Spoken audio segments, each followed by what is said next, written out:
Very excited about this. Cody Tucker, I saw you poke up. I know you're a big NFL fan. We've talked about this before.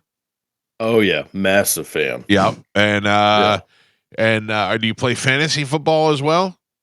I used to, and then I just got real uninterested. Yeah, I'm with you. Although Yeah. gambling makes me more interested on a weekly basis than fantasy football does.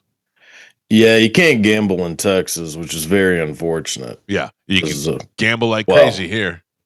yeah, I mean, I'd probably be broke and living under a bridge within a week if we could. So I guess it's probably for the best. Don't worry, when I build the cage and have you live here after I win the $1 billion, then you'll be able to gamble all you want. Well, that sounds pretty good. Yeah, that's kind of a dream come true, is just to gamble my life away. Yep. Yeah. Interesting you bring that up because last Friday on the show, we had two gentlemen in the studio, comedians, if you will. One named Marcus Monroe and one named Corey B. Marcus, I had seen on a cruise ship years ago and was surprisingly funny for a guy who had to do clean comedy on a Disney cruise. So I always remembered him.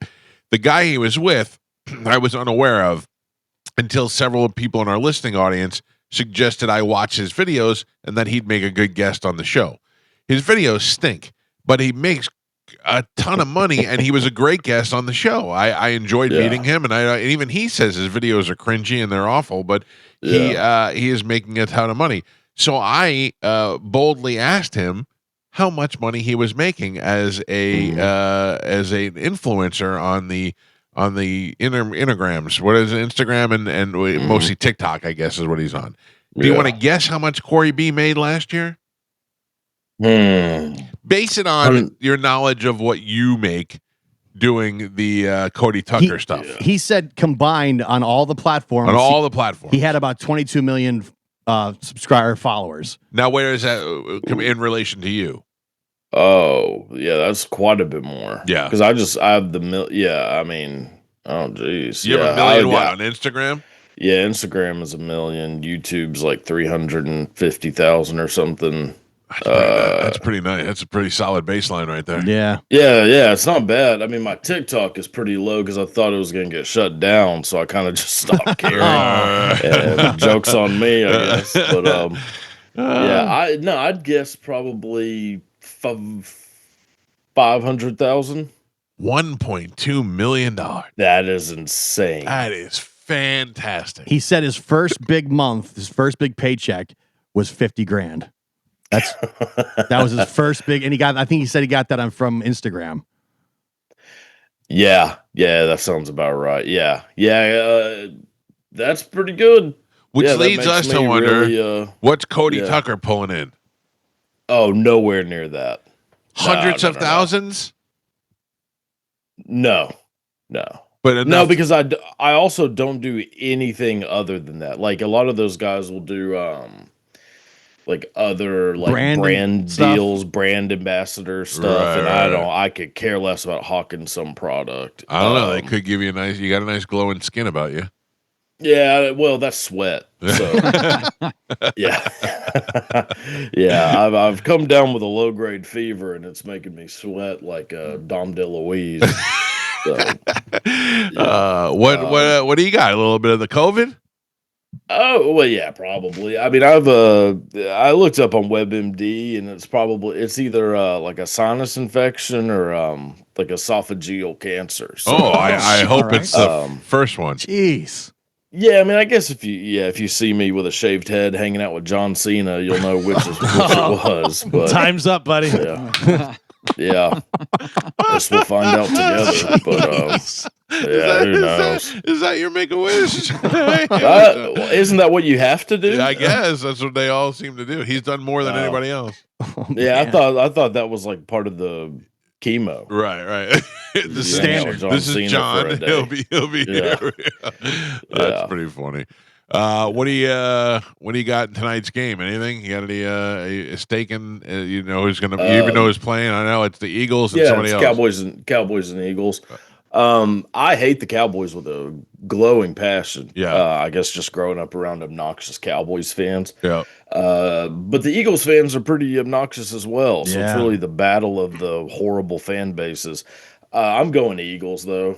I without a will doubt. say that is the worst environment I've ever been in. The old Veteran Stadium in Philadelphia was the meanest bunch of people I've ever seen. I was standing on the Bucs sideline, and I was getting just abused by the people in the crowd, and I wasn't even a player, and I was getting the abuse. Oh yeah. Cowboys fans can be pretty insane as well. Yeah, but they have nothing to be theirs insane is about. unjustified. Yeah, they're a bunch of losers. So yeah, and have been for 30 years. Right. They're like the Ralph Nader of football teams. Right. They've got nothing going. Cowboys Eagles is one of the largest point spreads of the whole weekend. I think it's like 8 points. Oh, really? Yeah. Well, that's still lower than I would have thought. Yeah. It's hard this early on to tell because you could be like, "Oh, I'm taking that for sure," and then all of a sudden you're like, "Whoa!" Yeah, most of the point spreads like within like 3 or 4 points. Also, I usually go with the Super Bowl champion. Yeah, they did pretty good last year. Well, I mean, Cowboys especially over the team that got rid of their best player. Yeah, I think Cowboys fans are just waiting for Jerry to die. That's just what they're hoping for. Oh, it was the same with me waiting for Al Davis to die. Oh yeah. Well, I was counting down the days for that idiot to kick the bucket. And now you got the haircut son. Yeah, it turns out his offspring's an even bigger idiot than him. Who would have thought? But that is some hairdo that guy has. Like I don't like.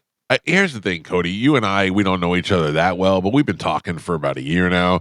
And if you did something like you got distinguishable facial hair and the bandana and all that, but if you came out and you would just say you shaved your goatee and you just grew hair out of your cheeks like whiskers, I'd have to go, "Hey, Cody, that looks pretty dumb." Like I'd be your friend and tell you that looks pretty stupid.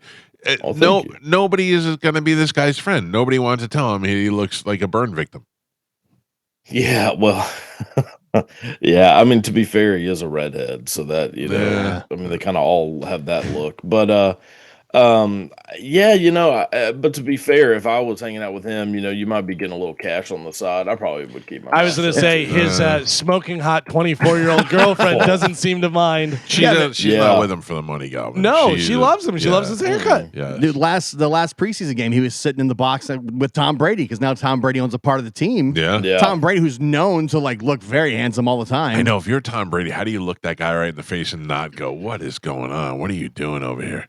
That guy has to make you feel like you are Superman, like actual Superman. Yeah, you're like, wow, we're the same species of people.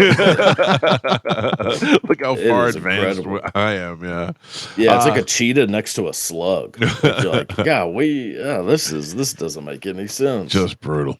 Cody Tucker joins us every week on the show to do what he does and tell us a little bit about things that we may or may not have heard before. What do you got for us this week? I have some word origin ones. Okay. I haven't done that in a while. So in 1920s, rural America, there were lots of hay farmers. Machines would come along, help baling the hay. Sometimes the equipment would start to break, and the cords inside would tangle up.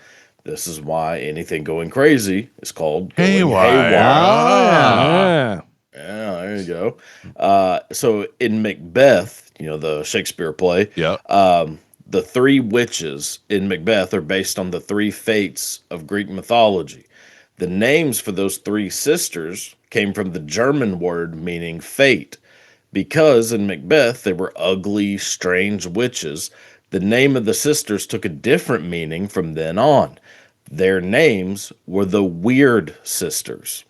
Oh, I didn't know that. That's where the word weird comes from. No kidding. I didn't know that at all. Yeah. See, some of these things should ring a bell. That doesn't ring any bells. Yeah. All right. What else? You a big Shakespeare fan? I do like some Shakespeare. I mean, I hadn't read it since high school, but I did enjoy it when I read it. Fair enough. Yeah. And then I got another one, Greek mythology one as well. So in Greek mythology, Tantalus attempted to trick the gods by killing his son, trying to feed him to the gods. They discovered his plan and banished Tantalus to the underworld for eternal punishment. This punishment was that he would be placed in a pool of water that went up to his neck. But every time he tried to drink any of the water level would go too low for him to reach.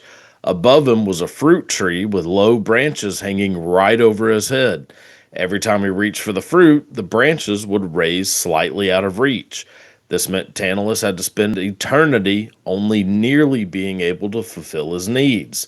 This is why something desirable but unobtainable is It's tantalizing. tantalizing. I like this. Yeah. I feel like I've learned some stuff today. Oh, that's good. Yeah. Yeah. Tantalizing. All right, what else we got? Anything else? That's it for word origins, but Yeah. I mean, I got other Yeah, give me something else. I love these. I love walking away and thinking about Cody Tucker stuff. This one's gonna be a little bit depressing. All right, that'll work. Actually, I have kind of a long one if we have Yeah, time. we got time. We got time. Okay, so when Cambodian dictator Pol Pot's Khmer Rouge took over Cambodia, he began rounding up Cambodians and imprisoning the ones that he didn't murder. One of those citizens was a man named Hang Gore, who had to hide the fact that he was a highly educated gynecologist. Gore was sent along with his wife and family to work in a rice field. In 1978, Gore's pregnant wife began having contractions, but Gore knew she would have to have a cesarean section or she would die during childbirth. He knew that if he told the soldiers what he knew, then they would realize he was one of the educated, and he and his entire family would be executed. So he was forced to say nothing and watch as his wife and unborn child died. Oh. The following year, Gore and his niece were able to escape, made their way to Thailand before moving to the U.S. the following year. Even though he had never acted before, Hang Gore was cast in the 1984 film The Killing Fields, a performance that would win him an Oscar for Best Supporting Actor, making him the first Asian actor to win an acting Oscar. 12 years later, in 1996, Gore was outside his home in Chinatown when three young men walked up to him and demanded that he give them his Rolex, which he did. They then demanded that he give them the gold locket he was wearing, but because this locket contained a picture of his deceased wife, he refused. The men then shot and killed Hang Gore, who died at the age of 55. The three men were arrested, put on trial, ultimately found guilty of his murder on April 16th, 1998, the exact same day that former Khmer Rouge leader Pol Pot finally died. Wow. I remember that. That's crazy. Now, guy came over here from Cambodia with no acting experience, gets cast and wins an Academy Award. Like the guy from Captain Phillips. Yeah, Somali Bakar Abdi. That guy was fantastic. No, I'm the captain now. Yeah. He was great. Yeah. So good. Yeah. Wow. Yeah. Well, that was depressing, but that was a good story. Thank you, Cody. Yeah. Well, yeah, I thought I'd end it on a high note. Yeah. You can find Cody Tucker on Instagram at the Cody Tucker Show. He's also got a podcast. You can find him on YouTube and all the social media except TikTok because you didn't think that one was going to last. You might want to fire that bitch back up. Yeah, I'm doing it, but I don't know. I'm very lazy in many cases. So. Yeah, I think that's why we all get along so well. You do all the editing and everything yourself, or you got people to do it for you? No, I do it all. Oh, wow. Yeah, it's You just never get it's emails? a one-man operation. You never get emails from guys in India? They're always constantly trying to do all my work for me. Oh, I get them all the time. Yeah, I don't trust any of that. I tried to trust one of them. Cost me like $160, and that was out. You're out. Yeah, no thanks. Yeah. I'd rather just do it myself. I have my own little system going, and it's working out decently well. Good. I don't need a whole lot, so I'm getting by. You are pretty content. Oh yeah. Being content, I think, is my superpower. Yeah, I'm pretty much content with anything. Mine is I could take naps anywhere. Oh, I wish. Yeah. Yeah, that's something I'm pretty jealous of. No. I can't really do that too much. I could just put my head down and shut it down right now. Yeah. Oh my goodness. That would be nice. Probably some sort of disease that I have, but who cares? Was it narcolepsy? Narcolepsy, yeah. That's what Harriet Tubman had. Oh, really? Yeah, could you imagine being on the Underground Railroad and she leading the way and then she just falls asleep? Oh boy, I'd be panicking. Harriet, which way? Wake up. They're following her. She lays down. Everybody else just lays down behind her. I don't know. Yeah. That'd be great. Yeah, but she apparently had it. All right, Cody, we'll check in with you next week. Thanks, brother.